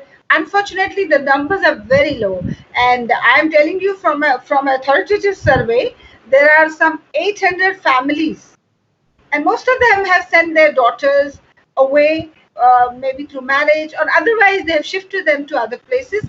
Total 800 families are living in Kashmir. I mean, that is very, very, very sad. And most of them, I know from my personal experience and information, and I have met some of them, most of them didn't leave Kashmir because they were not in a position to leave Kashmir. They were not very sure what will they do in an alien land. Some of them had land, some of them had, especially able children. They didn't know how to transport them. What will they? There were a lot of uncertainties. And a lot of them, particularly in central Kashmir, were extremely poor people. And they thought it's better to die here than go somewhere else. Some of them not even educated, though it's very rare that Kashmiri Pandits are not educated. They were not enough educated to get the confidence that we go out and get some jobs or employment. So their fate is, their plight is miserable. I have met some of them. I met a group of them much after I had left Kashmir and I was revisiting Kashmir for doing a story. I met a group of them in Budgam. They had been shifted from, the upper tracks where a couple of incidents on attack on Kashmiri Pandit families had happened. So they had been shifted to smaller colonies in Budgam, the abandoned homes of Kashmiri Pandits. They were living in there. I still shudder to think of the moment a very old lady, she asked me, can you lend me 100 rupees? I don't have 100 rupees to eat food. That is the kind of situation they have been living in. The other time I was traveling from Anantnag. I was covering elections. So I met a woman whom I gave lift in my car. I said, please come, I will take you wherever you want to. She was very happy. And suddenly she realized one of my colleagues who was sitting with me in the car happened to be a Muslim. I mean, when we Kashmiris talk, obviously we can make out who is a Kashmiri and who is a non-Kashmiri. And she said, stop the car, I'm jumping out. I said, what happened? She said, no, let me go. And I had to stop the car. And she literally jumped out. She was so scared. I mean, I could understand what she's going through. And also there is an activist. I don't have the permission to take his name, but I can individually share with people later. He has been doing a survey. According to him, it is more than the number of. I mean, the government has some statistics on Kashmiri Pandits killed. According to him, there are more Kashmiri Pandits killed. People who have not been even counted, who have been killed just in randomly they have been killed. And that's a very serious issue. If tomorrow there is an inquiry or there's a commission which probes all the deaths of Kashmiri Pandits, murders of Kashmiri Pandits, now these people are not going to be accounted for. Also, there is another problem which that activist has shared with me, and I'm hoping this COVID will be over soon and I'll be able to travel to Kashmir and get in touch with those people. There are a lot of women who are facing maybe sexual harassment, maybe rapes at the hands of terrorists, and they're not even able to speak up. That is what the person who did the survey, he told me. He requested me, if you can come here, if you're a well-wisher of these people, please come and you talk to them. I want to know their stories. They're not coming forward, but they're highly disturbed. So it is in that condition they are living. They don't have reservations. They are at the mercy of terrorists and all these radicalized people. So that is one aspect of this this question which was posed to me. Second aspect is that as Kashmiri Pandits, as the natives, where do we go from here? Is there opening for us? What are we going to do? It's a very difficult question, but I was very glad to know that Government of India under Mr. Modi, and after abrogation of Article 370 and 35A, has plans. Yesterday, I was on a webinar with with the top BJP leader, Mr. Ram Madhav, and he said we try to set up some colonies for Kashmiri Pandits, some mixed colonies. There were a lot of proposals before the government. He says, but Mehbooba Mufti government, with which they were a partner, BJP was a partner, it didn't allow us, and we also abandoned it because it was not happening. So he says, since now we are in power and we have control over Jammu and Kashmir, and all the hurdles are removed, essentially Article 370, we will be implementing these. Well, that is the government side, but I have a proposal. I have been thinking about it. The government of the Indian government is going to give status of smart city to Srinagar. Wonderful, very good. It's an ancient city. It gets why don't Kashmiri Pandits decide to have a city within city? Smart cities, 4, 5, 6, 7 cities within that smart city. I think that is an option which organization like GKPD should be discussing, first among the community and then with the government. I think Kashmiri Pandits at this stage have to be very proactive, have to be very positive, have to be very proactive about the whole thing. Positive because government is sympathetic to us. Government is has removed a lot of hurdles and to create an environment which will be friendly to us, which will be not as bad as it was earlier. Though the issue of, as Mr. Francois said, the issue between Hindus and Muslims will always remain. It's an old issue. It will remain. But within that framework, Government of India has managed to, started a process where probably good things will happen. A system will be created where the Kashmiri Muslims will also have to follow the rule of the law and be accommodative. And therefore, we have to look the whole situation with some positivity as well. The third thing is which I'm always confused. You know, when I was based in Srinagar, by the way, Mr. Francois said that he was the only person, non-Kashmiri Muslim reporting from Kashmir. No, he was not. I was also there. Anyway, that's besides the point.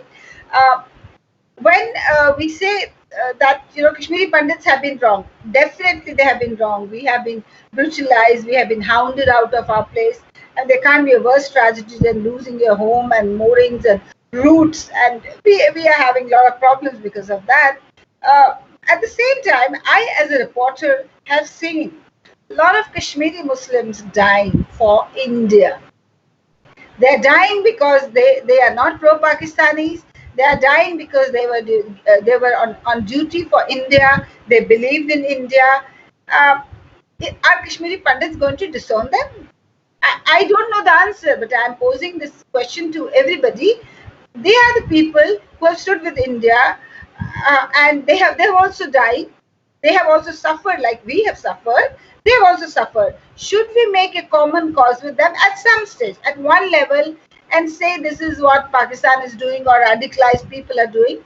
That's a question. I don't have the answer to it. Second thing, there is a positive development in Kashmir. From my perspective, I'm talking from my purely from my experience as a journalist who reported from ground zero. You see, the previous governments have played havoc with Kashmir. They gave a lot of liberty to pro-Pakistanis to do whatever they want to do. As a result, there were a lot of people. I mean, it's not that everybody was for Pakistan. No, that's not wrong. That's not right. Everybody was not for. Maybe they were for Islam, but people were not with Pakistan. In Kashmir, there's a slogan called, Pakistan is Turkistan. May Pakistan go to hell. That is the. So those kind of people are also there, and because the government of India didn't support them, they created an environment in which pro-Pakistanis, they thought they are very powerful. So the common people thought that we also must join these forces, pro-Pakistani forces, to protect ourselves. Now that environment has finally started changing. Again, I get in touch with my friends, my colleagues in Kashmir, and all of them are saying that it's very good. For the first time, Government of India has taken a decision that we are going to dismiss 500 officers, including senior IAS officers, Indian administrative officers, administrative service officers, who are pro-militant, who are pro-terrorism, who have supported terrorism or secessionists, which is a very good thing. They have started, this Yasin Malik, he has been put on trial for killing of Kashmiri Pandits. Is it a joke that that person was roaming around in Kashmir? He was giving interview to BBC and confessing that, yes, I murdered, Kashmiri Pandits. So what? It happens in a movement. These are his words to Tim Sebastian of the BBC. He was roaming around and nobody was touching him. Those kind of mistakes have been committed. Another major mistake, which is going to cost us very dearly, is giving a free hand to Syed Ali Shah Gilani. That person was released from prison prematurely because he had some kidney ailment. Indian Exchequer paid for his treatment. He was treated very well. He was flown in a helicopter or plane, brought home, given all the VVIP treatment, and then he became hale and hearty. And after that, in 2004, I think he was released, he started a campaign to radicalize Kashmiri Muslim youth. And he told me in an interview personally, he said, yes, I've been successful in radicalizing, putting Islam and Pakistan in the minds of Kashmiri youth. And that is going to cost us very dearly. Even if we are able to control Kashmir, cleansing the minds of the youth is going to be very difficult. So my take is, I'm going to wind up. I think I don't have much time. So my take is, should we join Government of India, help them in doing what they're doing, or we should keep saying hamara kya kiya, hamara kya kiya? These are the questions. It's not, nobody has definite answer to these questions, but these are the questions which are popping up in my mind, and I keep on thinking what we should do. First of all, lastly, I'll say one thing is very important. Kashmiri Pandits have to learn to build a narrative which has to go beyond hamare saath ye hua. But we have to enter in the bigger narrative of what is happening in Kashmir. That is our land. Things have gone amiss there, and we have to speak. And the narrative has to be cohesive. The problem is we have too many organizations, and everybody talks in different terms. So somewhere effort should be made that we are able to present our case in a very cohesive manner, give a plan of action to Government of India, be proactive, tell them this could be done, this we are happy with, this we are not happy with. Probably that will be the right approach at this level. We have to remember that electorally we do not count. Our votes don't make somebody MLA, MLC or MP. So we have to remain active and alive through our narrative. Thank you so much. Thank you, Asha ji. Thank you for this insight. I'm so glad that you could join us. Wanted to have that perspective of somebody who covered, as a correspondent of Indian Express, many of those issues. So I just want to go to Kabul Mishra now. I think since he's our, he's the BJP leader, and I want to make a few very frank points here to Kabul ji in general. One is that we all know that the biggest human rights violations happened in Kashmir when genocide of Kashmiri Hindus took place in 1989-1991 period. And I think almost every Kashmiri, no matter whether they're living in India, Kashmir, or anywhere in the globe, along with all the democracy-loving, fair people-minded people, whether they are Indian Americans, whether they are Americans, they're Australians, they're Europeans, wherever, they all are highly commending the historic corrections that Modi government made by abrogation of Article 370 and 35A, getting rid of these regressive articles and allowing people to have access to all the laws which have been passed in Indian Parliament, many of which are very relevant to life of people, including the rights of LGBT community or the rights of Valmikis and so on and so forth. And I think that's really commendable. And I think Kashmiri Hindu community has been very grateful to the Prime Minister, the Home Minister, for taking the steps that they did, including the recent steps with regard to modification of this Domicile Act.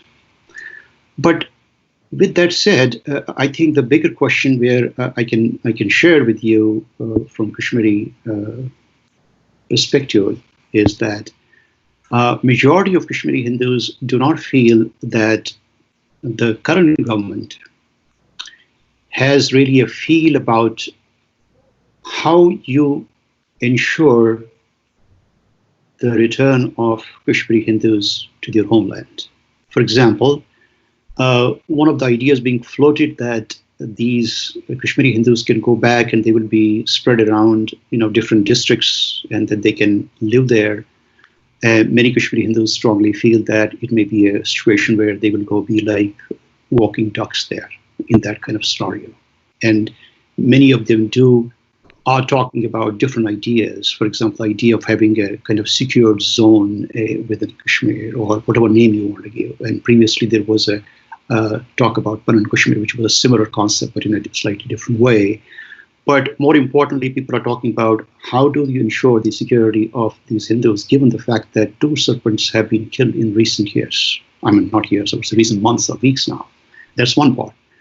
The second part, which is kind of linked to that there have been so much debate happening, I can share with you, debate happening among Kashmiri Hindus, think tanks or individual chats, where people are thinking that is it time for Kashmiri Hindus to be given some kind of self-protection lawfully, so that whereby they could defend themselves, not to attack anybody, not to have any kind of violent intent, but in order to be able to defend themselves, given that security people or police is not going to be there every time 24 hours a day. And these are different ideas being floated in terms of having the Kashmiri Hindus have their own being armed or being legally armed to people to defend themselves against murder, rape, which could happen in their own homes.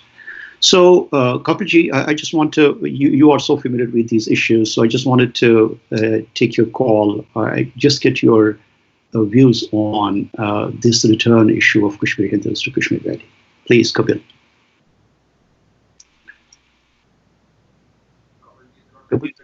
Kapilji, are you there? Must be mute.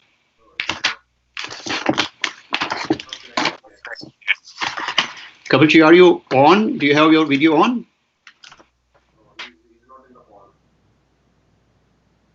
Okay. Okay, I think he may join back. We can come back to him on that one. So I think that I just want to move on to my esteemed co-host and Jivan Zutshiji.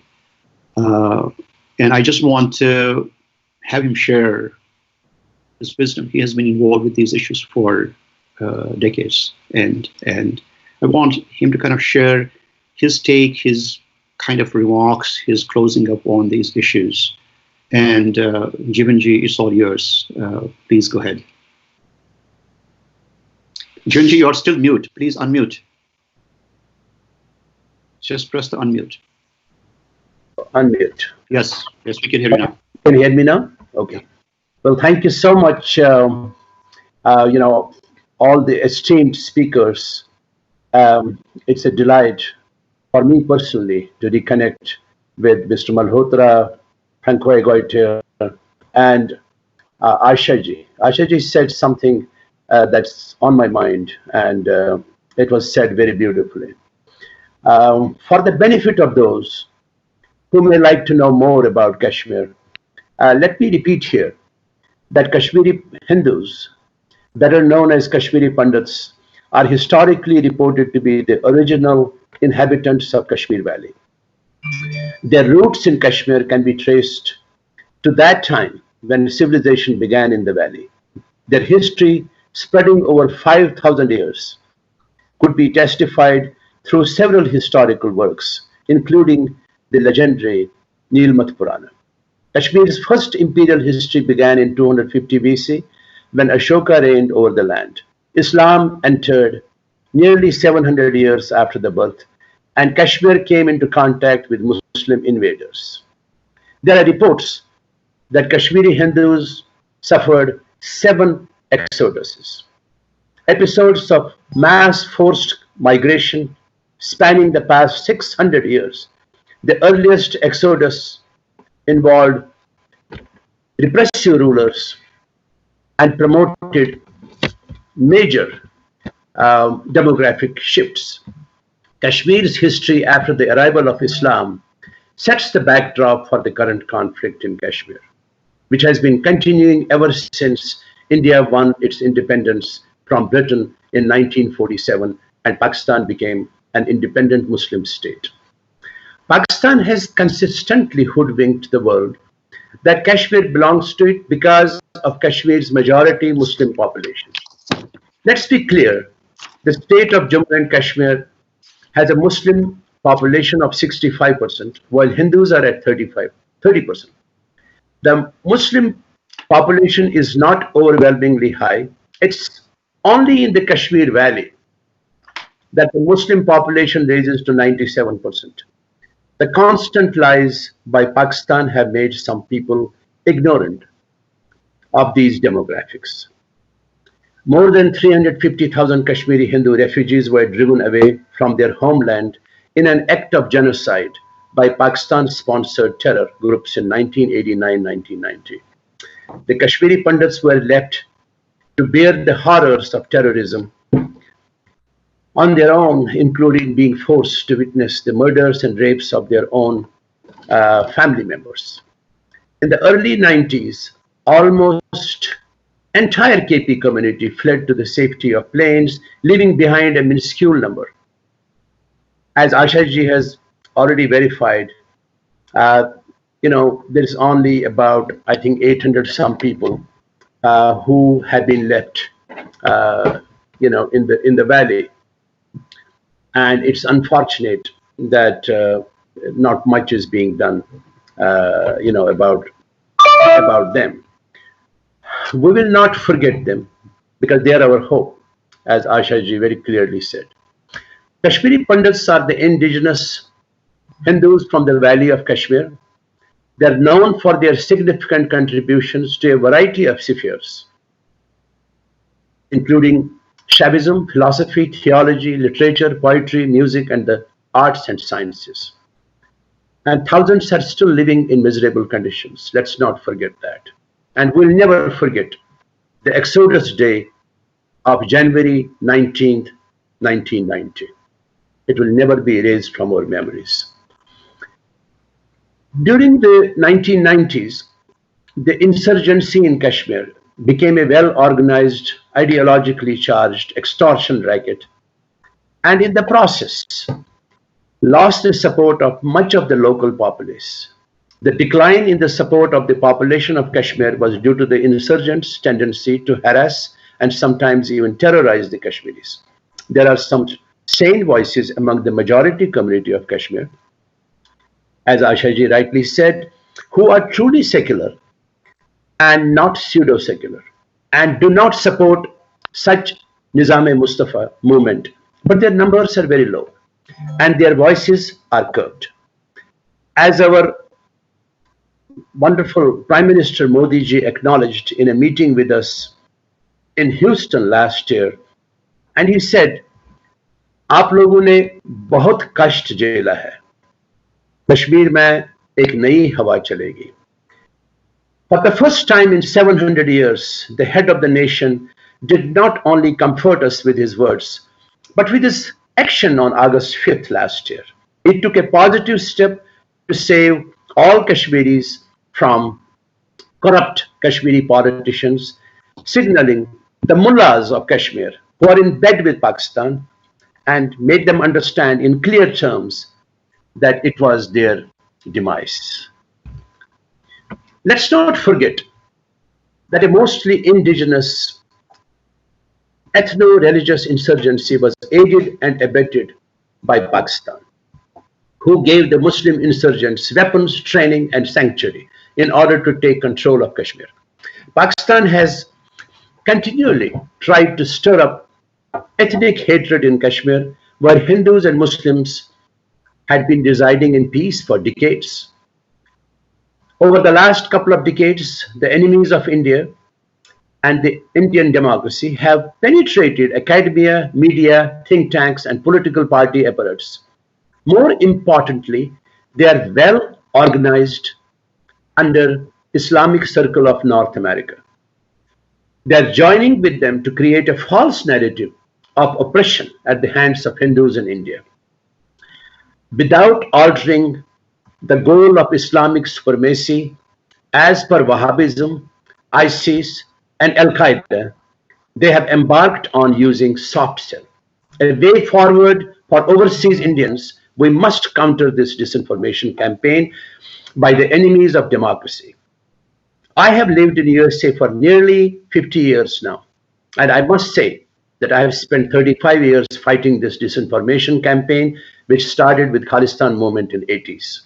Unfortunately, our Hindus are quite divided, and they don't even spare their own foot soldiers and leave no stone unturned to malign them. This must stop now. Better spare your energy to do the right things. Recently, we, the Indo-American Kashmiri Pandits, we held a very powerful briefing on the Capitol Hill, which was in October last year, and it was attended by a record number of people and members of Congress. But all our efforts were marred by the enemies of India, who have penetrated in the Democratic Party. The US House Foreign Affairs Committee hearing on South Asia, unfortunately, they unfolded along expected lines immediately after our briefing. As has become the norm in the United States of America, all these hearings are not conducted with the intention of uncovering the truth of matters, but are seen as an opportunity for moral ground standing, with an eye on gaining political mileage from them. Amidst all of this, the most disgraceful part of it was the manner in which India was being demonized for its justified actions in Jammu and Kashmir on August 5th last year. In the post-370 eras, we envision a society with greater accountability and intolerance for corrupt practices. A society where all Kashmiris, including the majority Muslim community and the minority Hindus, Sikhs, and Buddhists, fully enjoy the fruits of development and progress equitably.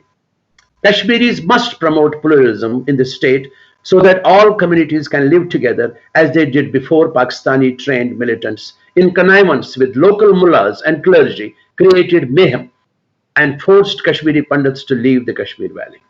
I truly hope that with this bold and equitable legislative steps taken by the present government, Kashmiri Pandit refugees will be able to go back to their home state and start a new chapter in their lives.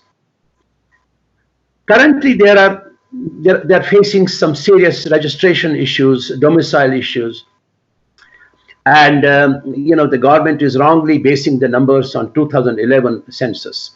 I think the facts and figures must be based on current census.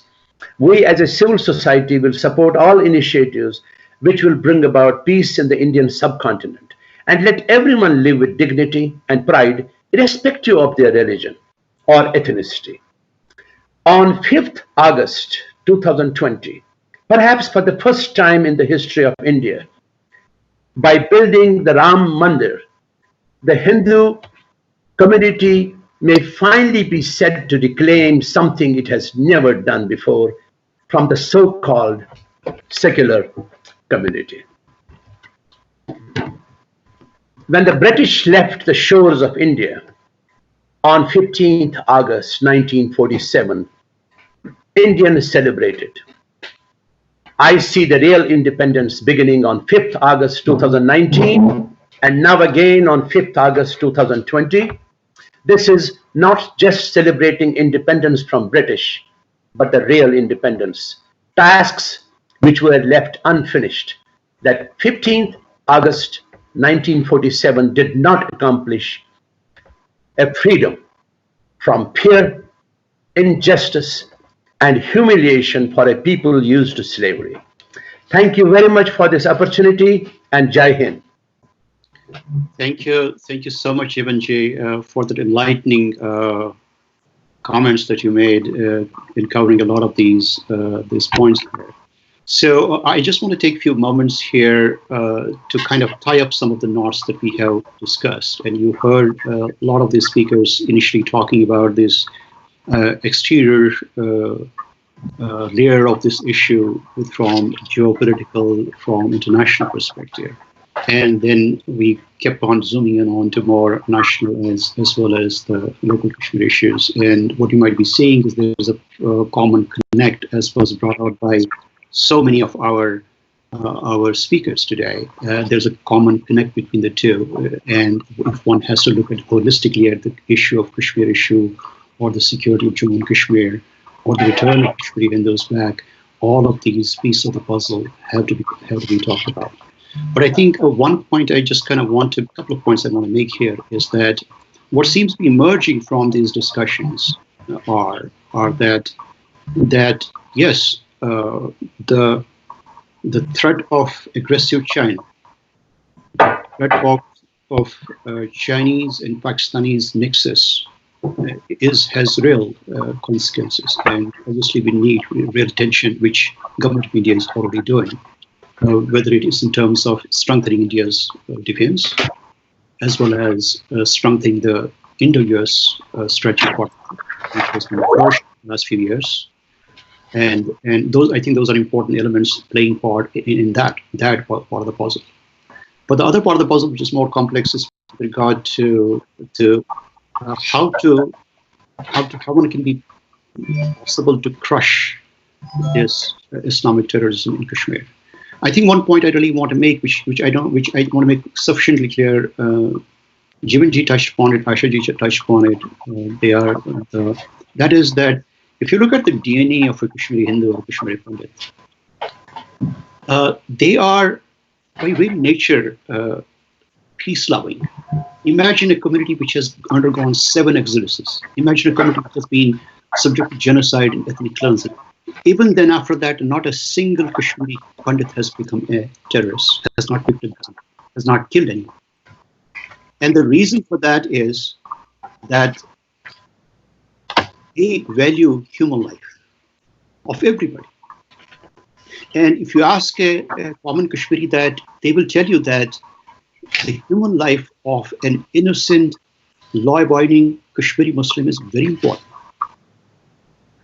We want them all to peacefully live and flourish, their children to flourish. It hurts even the rest of the community when we see these young Muslim children, instead of being taught, they are handed over guns and stones and to go on the streets to fight somebody else's propaganda war or somebody else's tragic wars, which is unfortunate because they are also children. So what I think, what has come out from Ashaji's mention of that, she mentioned this point and Jivanji touched upon that, is that the Kashmiri Hindus, what they are looking for is the future Jammu and Kashmir Union territory or a state, whatever it may be in the future. But the important thing is they are looking for a multicultural, multi-religious coexistence together, where people can live, prosper together, where minorities could be part of the mainstream, where the same uniform laws of India would be covered, and where this artificial separation from rest of India would not be part of it. That's what the dream of Kashmiri Hindu has been. And I think that's what we are all really trying to achieve. But I think what comes in the way of it all is that when we have some of our parts of academia, parts of media, parts of political establishment, who are trying to paint a picture as if the worst kind of human rights violation can happen if a cell phone is turned off for 4 weeks or 6 weeks or 3 months or 6 months. Inconvenience, yes, but human rights violation, not people who have gone through genocide will really buy that. Now, we see it's not only common to Kashmiri Hindus. Now, if you ask a lawmaker in the West, in the US, anywhere else, that if you're talking about human rights violation, do you recognize that humans don't live only in Srinagar? They live in Tibet. Humans live in China. They live in occupied Kashmir. They live there too.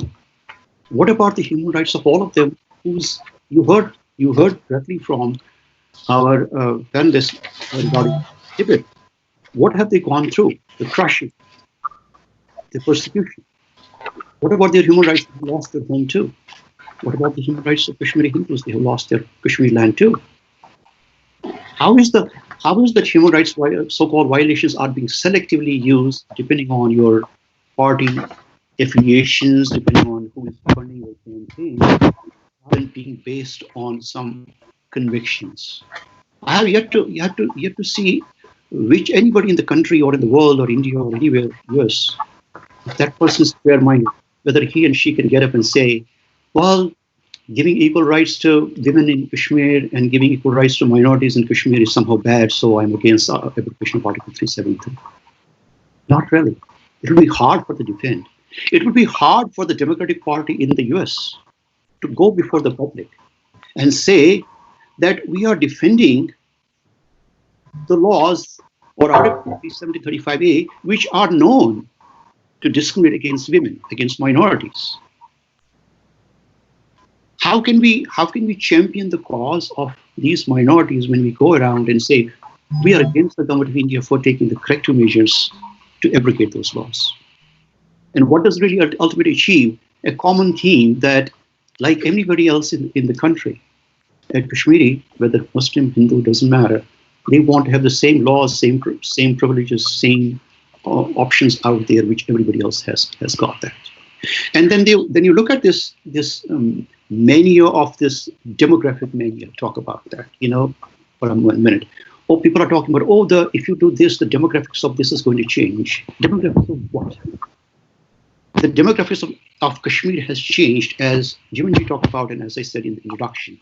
It's happened from early 14th century that a Kashmiri Hindu community, which was 100% there, has now 1%, even less than that.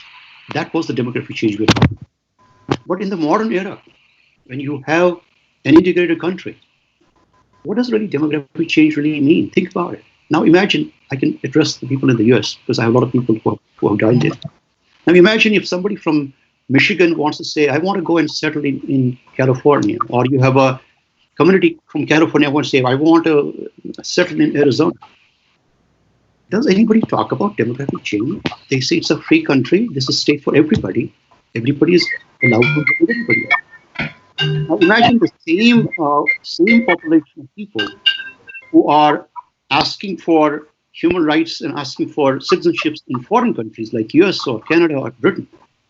The same people say, okay, we have the right to become US citizen or British citizens. How somehow if an Indian comes, or so-called Indian, they call them, come to Kashmir, somehow it's a violation, somehow it's a demographic change. The soldier who has spilled the blood on the mountains and valleys happened to be a poor guy living somewhere in India, rest of India. Are you telling that your blood doesn't count? That the soil for which you put blood, you cannot even let your child go to school there? So this whole debate, I know a lot of Indian politicians seem to be weighing on it. A lot of them seem to be trying to score political points about it because they think about this in a more modern way, in a scientific way. This whole debate about demographics is, in a sense, has a racial element, has a phobic element. Any Indian should be able to live anywhere in the country, including Kashmir, Jammu, Ladakh. Why not? Just like we all Indian Americans want the same rights here in US, in Britain, in Australia, in New Zealand. That we want to say that when we come here, we want to contribute to society, we should be part and parcel of the whole society. How can the same population go back and say, well, I have all the rights, we want all the rights here, but somehow in Kashmir, by chance, if a Indian can settle there, it seems to be demographic change. Forgetting that in this state in Jammu region, the real foreigners being Rohingya Muslims have settled there. Nobody seems to talk about them. Imagine a Kashmiri Hindu finding difficult time to go back to Valley, but Rohingya Muslim is welcome. This tells you how the raw world of religious intolerance works. Now, we all, of course, not want to be pessimistic about it because we are born kind of optimistic about it. And you can tell you Kashmiri Hindus have those who have gone through a lot of tribulations, yet they have gone, wherever they went, they contributed to society legally, lawfully, and looked always for the next day, next morning. And the next morning that we see here is that we want a Kashmir, Jammu and Kashmir, where all can be together. Where a Muslim boy, a Muslim girl, a child can have a peaceful life, go to school, get educated, utilize the best potential that he or she has. We want the Kashmiri Hindus to go back and live there. Why should it be so much trouble? Now, for all my friends who are scientifically very advanced, those who are with liberal philosophies, those who are highly educated, if they are ever wondering why we were having a session like this, we are not here to talk about religious hatred. We want to put light on it so that people can learn from the history, what happened, so that in the future, this would not repeat. So the best way to ensure that religious coexistence, cooperation, is not to shy away from wherever the aberrations happened, religious persecutions happened. And that's the history we have been taught. And I can tell you one thing, that if there's anybody authentic, there cannot be anybody more authentic than a Jewish person. If you ever want to know about what concentration camps mean,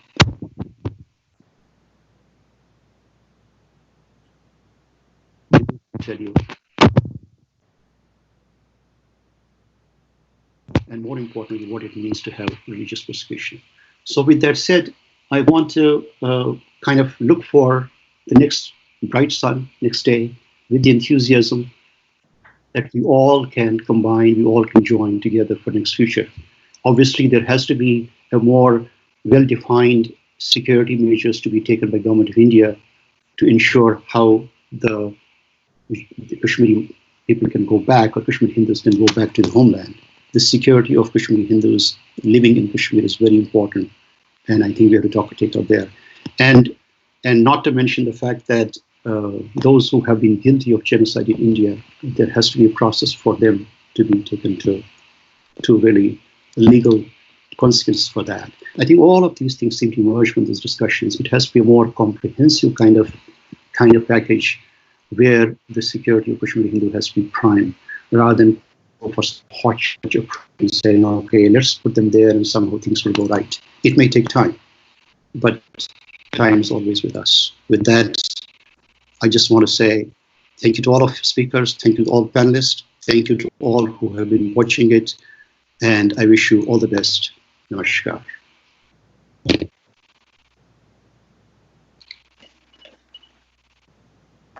Thank you, Mohan.